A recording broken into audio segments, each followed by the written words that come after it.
I just wanted to begin by welcoming everyone to this session and to this stream. I don't know how many other sessions you've seen in the skills and learning stream, but we almost have two kind of strands that are kind of running together. And in one strand, we talk a lot about the resources that are available if you're interested in learning about mainframes, bringing new people on, about the competitions, about how it kind of, it works into kind of general things about kind of skills. And the other strand we've had going, and you may have seen the sister presentation to this one yesterday, and maybe you heard me talking to Max this morning, is all about the experience of people who are either coming onto the platform for the first time or looking to do that, looking to understand this piece about renewal and about how we get and develop new talent on the platform. So so yesterday we looked at a great example of a scheme that has been running in the US and the experiences of some people on there, and they did a great Q&A. I suggest you go back and look it up if you missed it. But as we've sometimes observed, there is a difference between mainframe programs in the UK and mainframe programs in the US. Now, I've often been linked to US universities and people out there and gone to events there. And my take has been, you know, it's a slightly different vibe and slightly different things are possible. So what we wanted to do today is put what we've heard already in context by having our speakers back and having a conversation with some new talent based in the UK, and see if we can triangulate these experiences and understand what it takes to make this work in a different location. So I'm going to begin by asking our speakers to briefly introduce themselves. So I think we'll probably start with the man himself, Mr. Earl J. Dixon Jr. Say hello. All right, thank you, Herbert, and actually thank you for getting all of the students together with me so that we can have this candid conversation about, you know, what it takes to be that new mainframer in this space. But I'm Earl Dixon. I work at Broadcom. I've been around the mainframe for over 25 years, mostly as a DB2 system programmer and security expert. Then I came over to Broadcom to help run this program that brings up these new mainframers and prepares them for, you know, long-term careers within the mainframe. Thank you so much.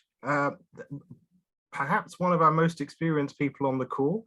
I might bring in one of our speakers who has recently had some experience. That would be Miriam. Do you want to say hello and just introduce yourself? Yeah, hi, I'm Miriam Ahmed. I've been working in mainframe for just under 2 years with HSBC in their training program for cybersecurity. I have been taking so many training courses and been learning and getting my feet in and just finding my path in this beautiful and interesting and intricate world. So, yeah.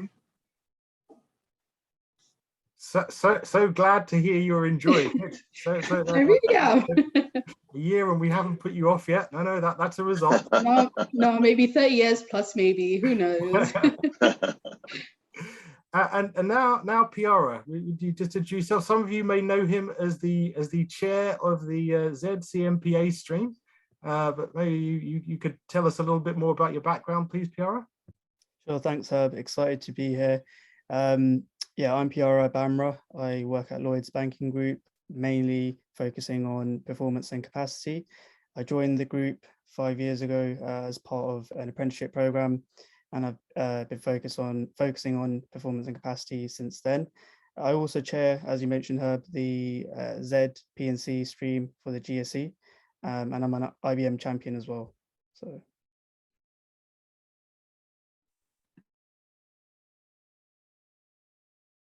Got to fiddle with the controls there. Well, thank you very much, everyone. So we're going to start the conversation off. I'm gonna hand it over to Earl. We would love to have your comments and your questions in the chat for us to respond to. Please feel free. We'll kind of get to them as and when. So we have some particular areas and some particular talking points. If there are others that you'd like to bring in, then please do. And as I say, we'll handle those as we go. So I think Earl, you're probably the person best placed to start this off. I know we do actually have on this call Jennifer Scott, who was on the previous session where we looked at a US experience. So we have extra resource in true mainframe style. We have belt and braces. So if there's something that Earl can't answer, then Jennifer's definitely the person to jump in and help us. So Jen, do feel free to jump in, even though your name wasn't on the invite. Then you're definitely welcome. Yes, Jen is my partner in crime.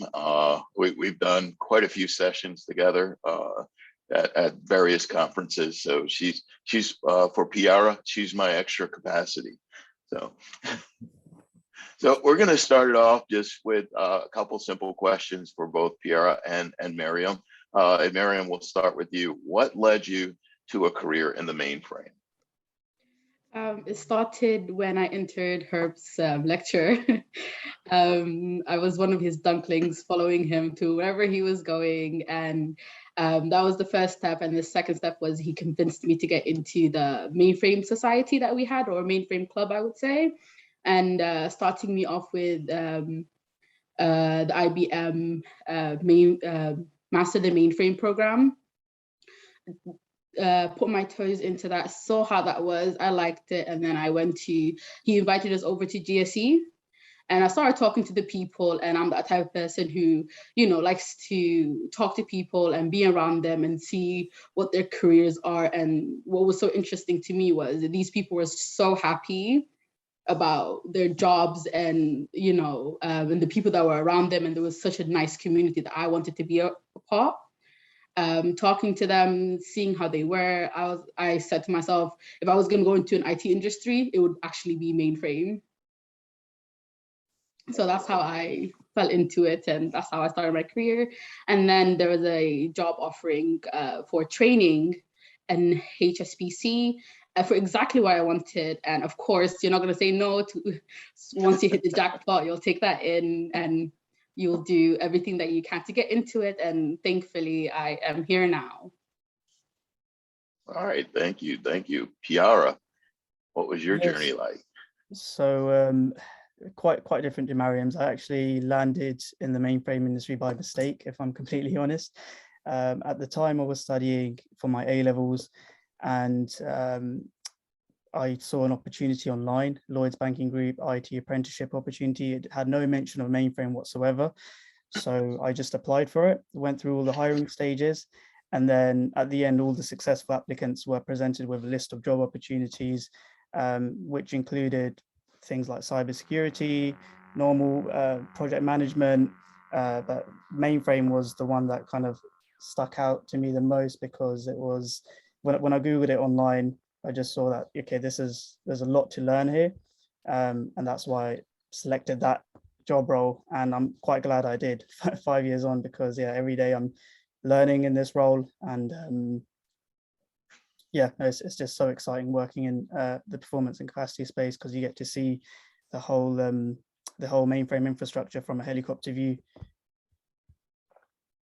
All right, thank you, thank you. So what mainframe education or experience did you have prior to starting out, and what mainframe education have you gone through since joining the mainframe? I guess I'll go first. I went through a lot of training after I got into the field, but before that, it was just me searching what the mainframe was and my society and doing maths of the mainframes. But afterwards, it was very intense training into especially mainframe security. I've done so many programs. I'm doing the Broadcom program that you're leading now as well, the Vitality program. I've done training with RSM and other training programs, and they'll keep on going. The more I can learn, the better for me. My main objective is to be more versatile in what I do. Yeah. And you bring up a good point, and being versatile within the mainframe space, that's always a great thing. You always want to master what you already have in front of you, but always want to learn about everything else within the mainframe. Piara, how about you? Yeah, so everything was very new to me when I first joined the bank. Going into an environment where you see black screen with green writing everywhere, it can be quite daunting, to say the least. In terms of like educational courses, primarily it's been on the job training, because that's mainly what an apprenticeship is. And also because I would say this field is very specialized, it's actually quite hard to find courses out there that are fine-tuned to your specific organization. But that being said, there are certainly lots of good courses that I have been out to, such as Introduction to ISPF or JCL courses, which has definitely helped me along my mainframe journey. So would you say that your education that you've gone through has, I guess, solidified your feelings for the mainframe, or was it more scary than anything? And now we'll start with Piara on that. Yeah, I would say it wasn't scary, because it actually helped me understand more about what the mainframe was, and how kind of the teams all fit together as well. So yeah, so I guess that was quite good to have that training. Okay, how about you, Marion? I think it was opposite for me in this one. For me, it was at first seeing it was scary, but what helped me get through was my team and my mentor. Just having, that support system behind me, and making sure that, even though it's a lot of information, that I would be able to handle it. And I'm that type of person that likes to take on the challenge. If it's difficult, I'll find a way to work around it and learn from whatever experience that I am venturing into. And you brought up a good point about mentors. When you're new coming into this mainframe space, having a great mentor, technical mentor, or a life coach or career mentor is very important to get that career going, and it helps with longevity of people staying within the mainframe space if they have that person that they can lean on. So how has your mentor helped you? My mentor has helped me with a lot of things. He's the type of person that I could just, turn behind and just look at. It's not just one mentor I have. The way I see it is, even though I'm starting off, my whole team is a mentor, my mentors. So it's just that openness and willingness for everybody to be like, okay, you need help with this, or I've got some work for you. Do you want to try this, or do you want to dabble your toes in this? The main thing for me was that for my mentor was someone I can relate to as well. He always tells me that, even though don't be overwhelmed, we all have 30-year, 10-year experience. You'll get there at some point, don't worry, and that's really important for me to hear so I don't get, overwhelmed or start drowning in the information that I'm getting. Yeah. Okay. How about you, Piara? How has your mentor been important to you?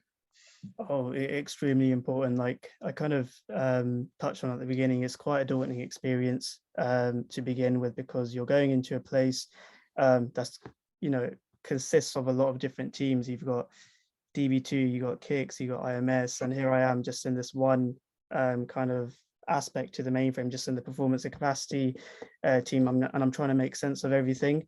So having a mentor that carries over 10, 15, 20 years of experience, they can definitely push you along and teach you tips and tricks that will help you in your role, but also give you like a better understanding and more of a holistic view of the whole mainframe ecosystem within the organization. So having the ability to just turn around, look around the shoulder, and getting them, asking them any questions you want is great. And a lot of people, especially for any newcomers, you'd be surprised how many people in the mainframe space are willing to help, whether they're in your organization or if they're in a different organization. There's, I could say, you know, I've got mentors in lots of different organizations as well that are focused on the mainframe, and that they're willing to help me out, because there's, if you haven't noticed, there's not many mainframers out there. So we're a tight-knit community, and everyone's willing to learn. So that's why it's a great place to be in.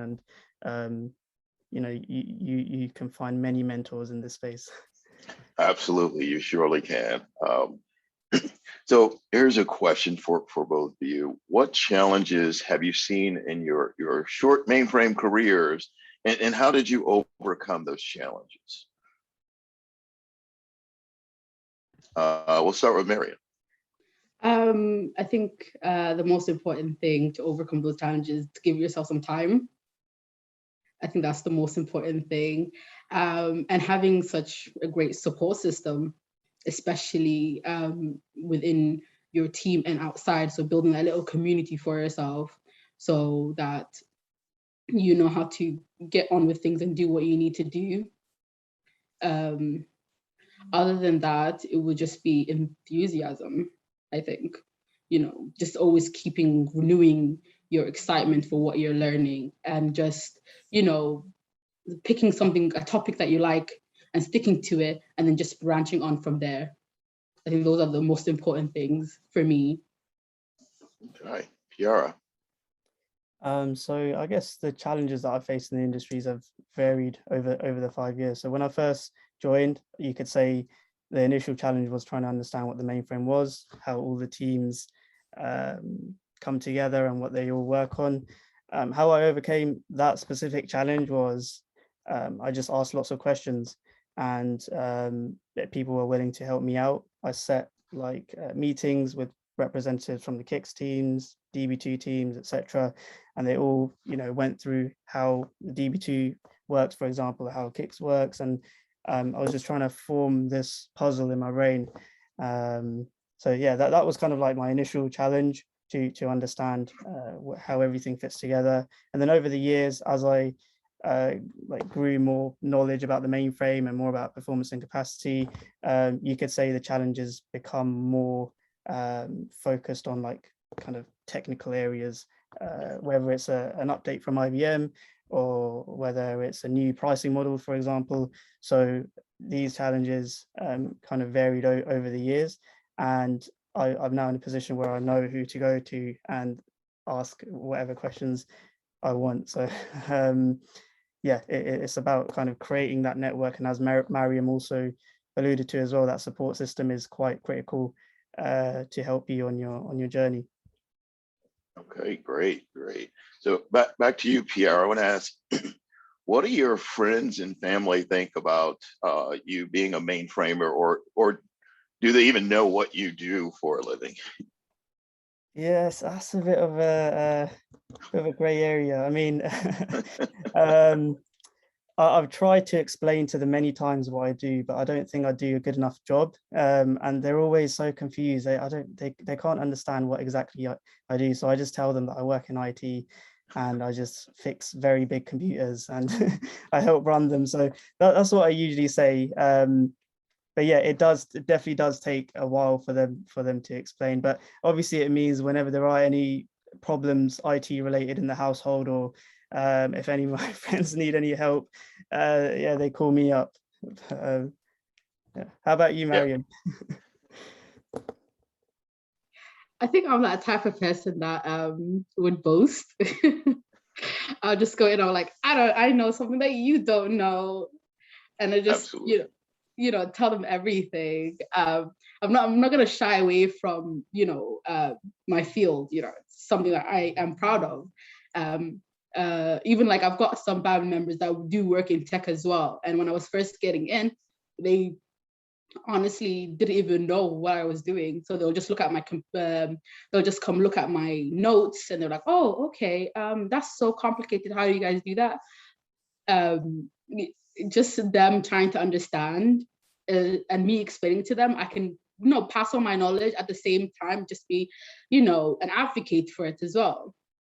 I put in my little brother into, trying to get him started into master the mainframe as well. So, he could see the kind of stuff that I deal with on a day-to-day basis.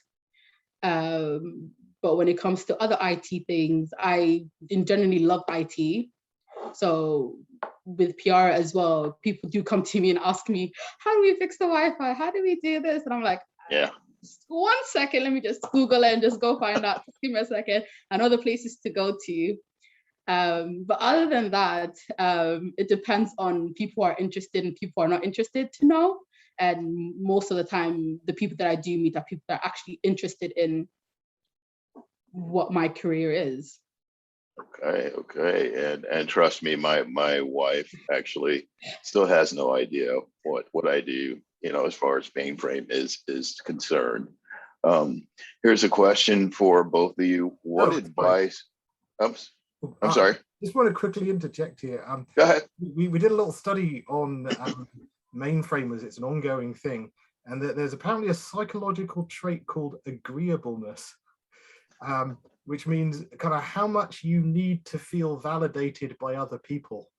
And we currently have this theory that being a good mainframer means that you don't worry too much about what other people think of you.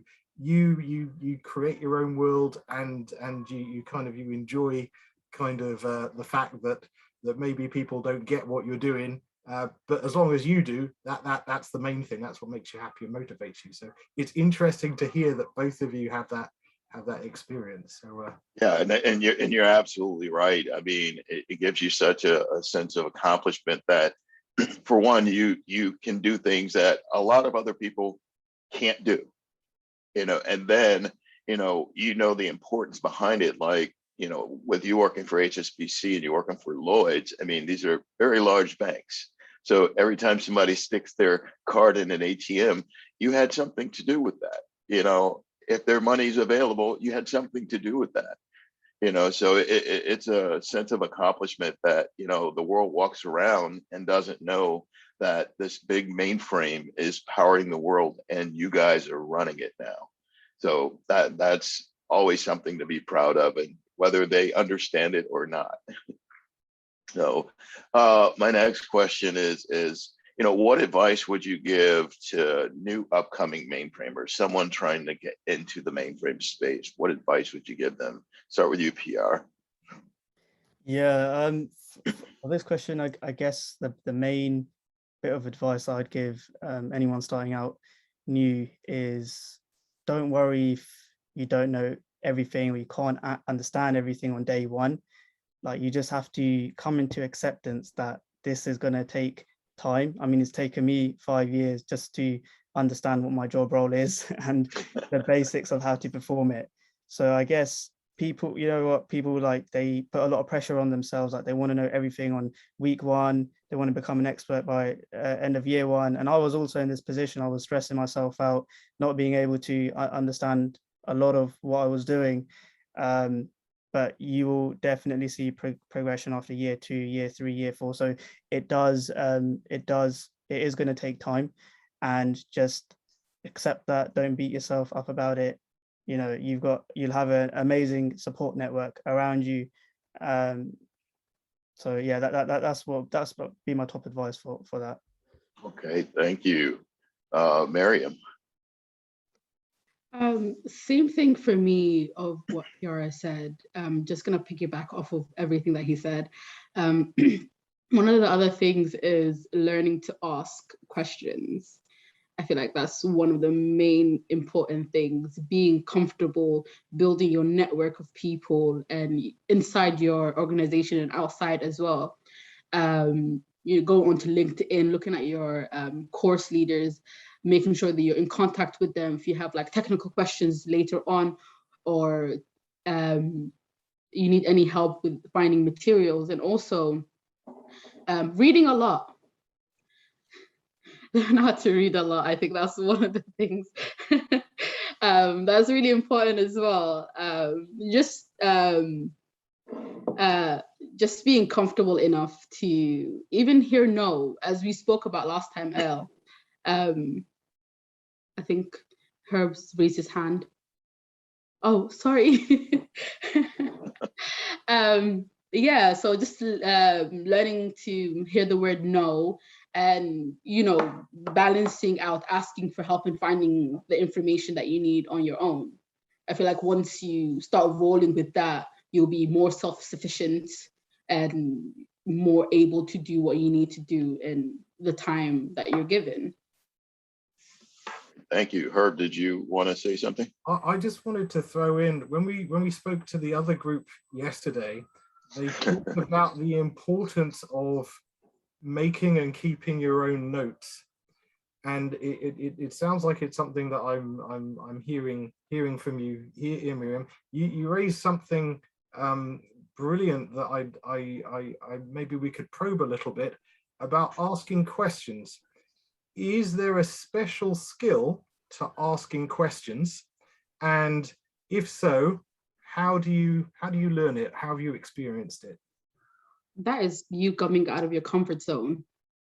That's one of the main things. You need to come out of your comfort zone. You need to feel comfortable enough and feel as if you go ask this question, that you're okay with the response you're going to get. Sometimes you're going to get a no, sometimes you're going to get a maybe, I'll think about it. Sometimes I'll get back to you. And if you're okay with those answers, then you're going to be okay later on. For if someone in reverse needs questions from you, you can tell, you'll feel comfortable enough to say no as well. Yeah, and you made some really great points there. With always asking questions, and NPR, when you said you're not going to know it on day one, you're not going to know it on week one, and you're absolutely right in both points. Like, it, through 25 years, I was still learning my craft, and 25 years from now, you'll still be learning more about the mainframe because it's always ever evolving. And so you do have to ask questions. No question is a dumb question. I saw that posted yesterday. The only stupid question that I know of is the one that you don't ask. So if you don't ask it, then you'll never know. Like you said, Miriam, a no is fine. If someone says no, that's fine. But if you don't ask the question, then you'll never know. That is true. Could I just say that the cunning trick I learnt as a youngster is to always try and give, if you're talking to an expert, try and give them some context. So you always go, instead of what's this or how does this work, you go, okay, I know this and I know that, but how does this bit in the middle work? And if you can kind of create a structure that they can put their answers into, then sometimes you can get around those no's or ask me laters or whatever. So sometimes there's a trick about how you kind of feed the question in order to get the answer that's most useful to you. Yeah, I think that's a great tip, because I think another thing we have to remember is, like, no one told these mainframers around us that have been in their careers for 30 years that one day they're going to be mentoring a whole bunch of youngsters. So it's definitely like kind of a new thing for them. I guess when you first start out, it's quite hard to come up with structured questions, so you just have to go out and just ask away. There's no silly questions. But as you say, Herb, it was true for me. After about a year or so, when I built up more knowledge, I'd do a lot of research, I'll check online, see what I could find out about the issue I was having first, and then come up with a very structured question, because I recognize that, you know, my mentor's time is quite precious as well. So I don't really want to be asking him any, I don't want to be wasting his time unnecessarily. So yeah, you will slowly find that kind of balance. Something to also think about, and yes, I am jumping in here, embrace your childlike wonder. So as a child, you hear people you hear these kids say, why, and they want to get to the bottom of it. And, you know, when you've got a kid and you're in the middle of something, you know, you don't want to hear that. But at the same time, those are things that we kind of forget as adults, to really ask the question why, which also helps to dig in deeper. So, you know, think of it that way. So, you know, in addition to what Herb, what you had said, you know, ask the question why, so that you have that deeper understanding. And sometimes it'll spark those memories, or it'll spark something that your mentor or, you know, the person sitting beside you hadn't thought about for a while. So that's something too to think about. Thank you, Jen. We were wondering when you were going to come in. I was behaving. So we did say this was going to be a candid talk. And my next question is centered around, if you were a hiring manager, or if you were giving advice to hiring managers, what traits would you look for in hiring new talent to the mainframe? And I'm going to let Piara go first, because Miriam, I want you to think, because we know that Ola's on. So, so go ahead, Piara.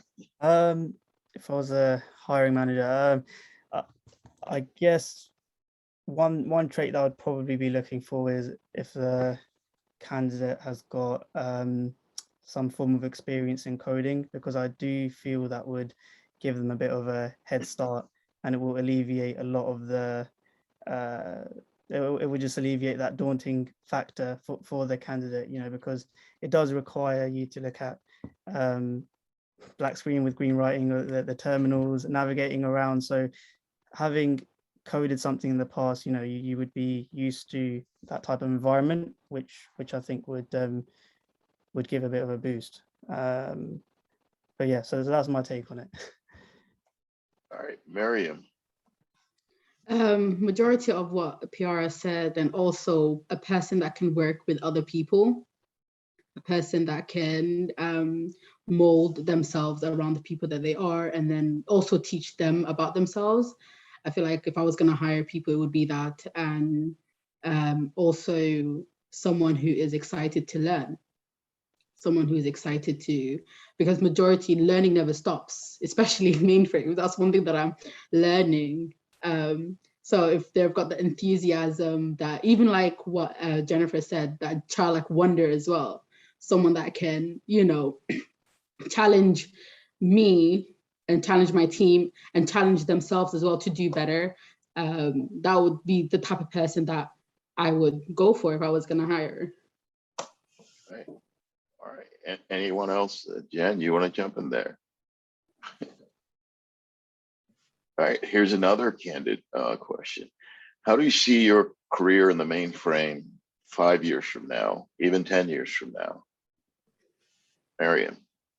Both my managers are here, so you can ask them. This is your chance to let her know where you want to be. Sprinkle a bit of salt. In the next 5 years, I hope to be more of a person that is still learning, you know, someone that is more involved in my team, because I really do care about my team and I want to be someone they can rely on as much as well. That's quite important to me. In the next 10 years, I would like to also mentor as well, in both 10 to 5 years as well. You know, if there's someone who is just their first year and they're just getting in, you know, they can have me to talk to them and tell them, you know, it's going to be okay. You'll have your bumps, your pitfalls, but you'll get up again and you'll be okay. And then in the next 10 years, I would probably like to also, you know, teach and be more of a specialist of like of my field. Okay, Piara. Quite simple. Yeah, very similar to Mariam. Like I just in 5 years' time, I definitely would want to see myself being more able in the performance and capacity field, and having that ability to quickly look at a mainframe infrastructure and seeing exactly what's going on, where there are cost saving opportunities, what applications are consuming the most. So yeah, that's definitely kind of like building up that knowledge in 5 years. I still feel like I've got quite a long way to go. In 10 years time, yeah, I would love to teach as well and pass that knowledge on to the next generation, and hopefully build up some kind of course or some kind of framework that can help performance and capacity specialists or people that want to get into performance and capacity, because as I said at the beginning of this call, that there aren't a lot of performance and capacity courses out there. So yeah, so I definitely would like to play a part in kind of onboarding the next generation. Okay, great. Even though you are currently the next generation. Yes, I probably will still be the next generation in 10 years because of the age Yeah. gap. Yeah. Don't worry, me and PR will lead the UK. There you go. Time There you machine. So All if right. I Go may ahead. jump in here too. So something that continues to come up is mentoring, and it's a comment that you both have made quite frequently. Something to also think about between now and the next 5 years is some reverse mentoring, which is where you're also sharing some of the knowledge and the skills that you have based on your experience with those more experienced mainframers. So it's something to think about because it's definitely a combination. I've seen it here, I've seen it work, I've seen it, some of the folks that are close to retirement, and they're excited about some of the new technologies that they're learning. They're excited about some of the things that the new gen mainframers are coming in and sharing with them. So it's also something to think about too. Absolutely. Thank you, Jen. Thank you. And that was the end of my questions for you. Oh, Herb, go ahead. I was just gonna, the summary of what I just heard is bring on the new generation and they'll bring on the new generation. Yes, basically, yes. Of course, our mentors are spending time on us, and we need to spend time on the next generation. Absolutely, absolutely. So we're gonna, I guess, Herb, open it up for questions from the audience, and see if you have any questions for Piara, Miriam, or either myself or Jen. So there's one we have in the chat already, so we'll start with that one, and you can think of others while we're dealing with this one. So what technology advancements or capabilities are making life easier for you as newcomers to the mainframe? No need to mention specific products. What software should vendors be thinking of from your point of view and for new developments? Guess I can answer that. In terms of specific software, I can't really think of anything, but what I would say, what has helped me a lot is like community user groups. One in particular is the Mainframers group. They host meetups virtually and also in person as well. We hosted them at Lloyd's a few years back, and they've basically got a community of young professionals in the mainframe space who can come together, ask any questions that they want, talk about specialized topics. So just being able to get out of your organization, around your team, and networking with other like-minded individuals, that feels really good. There's not really many mainframe meetups that happen here in the UK apart from GSE. Having something in between and being associated with that community has helped quite a lot. And we're all in a meetup group together. We can direct message each other whenever we want to, and ask any questions that we want. So that would be one thing that I would say is quite helpful for newcomers into the mainframe field. I might hop onto that.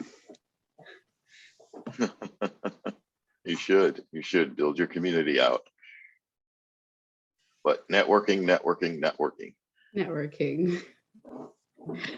That is the key for newcomers. Get to know everybody within your space. Even though the mainframe is vast and it spans many continents, the community is actually very small. Just as Miriam and I found that out quite recently when we started getting together to set up this meeting, and we were talking through LinkedIn so that we can get a meeting together. And she responds back, "Well, I can't meet right now. I'm in this Broadcom Vitality training class." And I'm like, "Wait, that's my class. Is this the same person?" So this is a very small world. It really And is. it was just so funny that this was the same person that I just brought into our ACF2 class, and here I am on a panel with her. So always build out your community as a newcomer, because you're going to run into a lot of the same people throughout your career. That was just a nice surprise for the both of us, because majority of the time I'll see him pop into our course. So I'm like, oh, okay, that looks very familiar, but I didn't notice after he started message. I was like, oh, wait a minute. That was too funny. All right. I was going to say, it came up in the previous call. There was this saying that the mainframe is not so much a platform as a community. There's a question here from Michael Carey, and he's asking, suggesting that you're making mainframe look pretty cool, and GSE does that generally. How can we replicate this? How can we make people understand the coolness of the platform kind of more widely, not just you jolly insiders? How can we spread this? Well, I mean, I feel like, if we at any events or anything, you have to get some of these new mainframers out talking about it. I mean, these guys are the future of the mainframe. They're the ones that's going to be running this platform for a long time, and they need to be out there in front of people talking about it, just as we are right here. And I think that's the best way, seeing it in action, seeing these young people enthusiastic about being in the mainframe space. I think that's the best way, is word of mouth. Yeah, I'd agree with that, Al, because especially like a lot of my age group friends, they don't know what a mainframe is, and a lot of I would say university students, they wouldn't have heard about a mainframe unless you study at the University of Wolverhampton, and you're getting lectures from Herb. So then it's but yeah, I would say that knowledge of the mainframe existence is not really that widespread, and kind of doing more events and getting out there, like you said, is a great suggestion for that. Just to raise awareness, because I've got friends that they don't know what they want to do, or they're waiting for like a perfect job opportunity to get into that perfect role.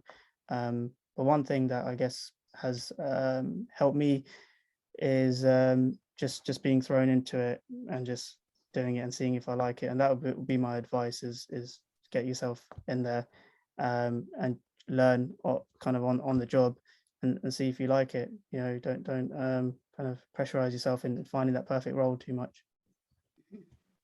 I agree with you as well. I feel like it takes time for us to, it takes time for us to actually find people that are on the same learning or same level as us. Majority, if you go into like LinkedIn, you look at all those spaces, you see all these people, so many experience, but can you weed out the people that are having or have the same experience as you? I feel like if we put in like a type of platform or a type of space for where young mainframers can come together. We've got like Discord or like, TikTok, and we take it out there. I feel like we'll have a lot more young people being more interested into it. So like for a couple of times I've searched mainframe, and I'll see games with skins called mainframe come up, not actually what we do. I feel like if we change that and model around what the image that we want to put out there, I feel like we'll have more of a younger people coming in, more apprentices, more trainees. So it was just us figuring out how we could put that out there, and it's for us young people to communicate that to the older generation and tell them this is what we need to do. It sounds like you guys are going to form a new community of young mainframers. That's what it sounds like to me. And it can happen. You can do it. We might. All right. Are there any other questions? There aren't any in the chat. I just wanted to this being the skills and learning stream, bring it back to education.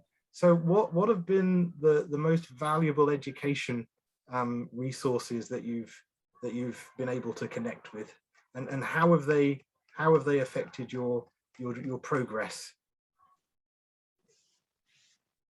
If I could take a stab at that, I would say one of the most valuable resources for me, aside from on-the-job training and mentorship and stuff, would be things like Interskill. So it's an online platform with loads of courses, and you can do it in the comfort of your own office, home now, and you can claim like official recognized IBM badges along the way as well, which rewards you for your efforts and for completing the courses. But they are also very useful as well, that they've been helping me when, in the first 2-3 years of my job, I set myself some time every Friday and I'd go through the course list and complete as many as I could. So yeah, so I would say online courses that are easily accessible like that has been quite valuable. Mm-hmm.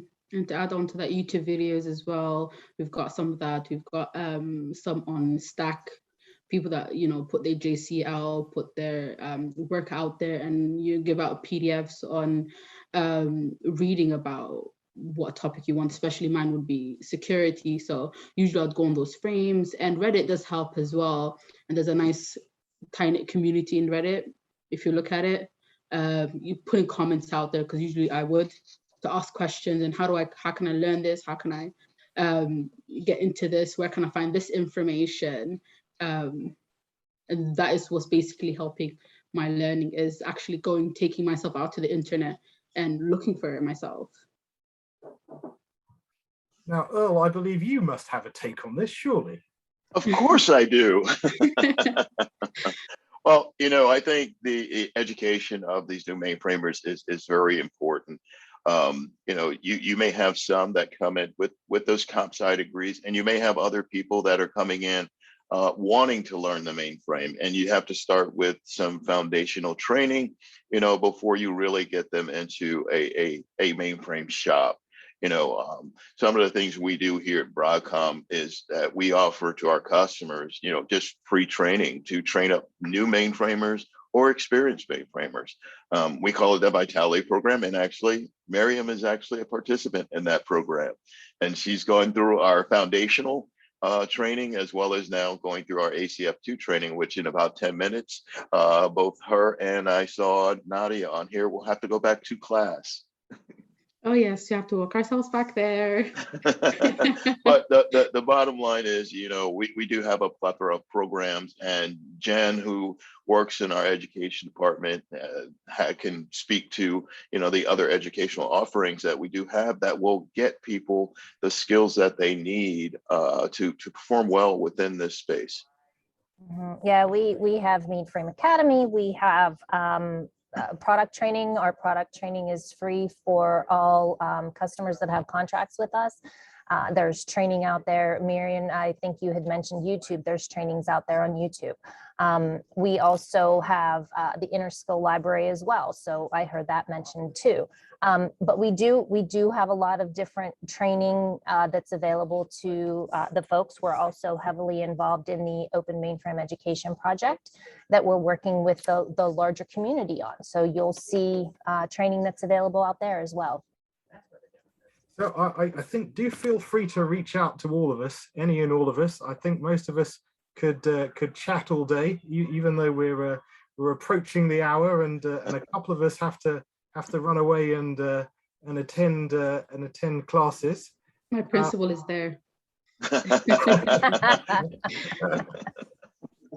So for the purposes of the feedback link, this is session 8A0, and we'd love to hear what you thought about this.